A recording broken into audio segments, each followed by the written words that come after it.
Non-transmission of results from polling units render it invalid, KOKO tells INEC. And everybody was very excited about the Electoral Act.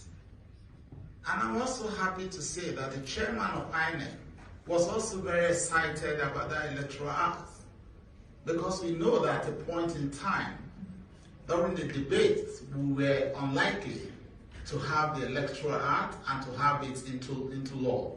But eventually, the bill was passed and it was assented to. And we thank President Muhammadu Buhari for that.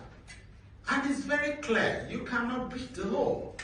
So when you're talking about how do we go, for me, a lot of calls can be made. But truly at this point in time, it's clearly stated in that Electoral Act what must be done, and shall is mandatory.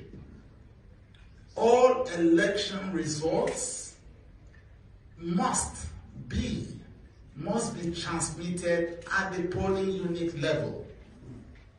And that is the basis, is those results from the over 176,000 units that we can use through the process of collation. So if you have not transmitted those results, it means that you have actually not conducted the election under the very law that we all applauded.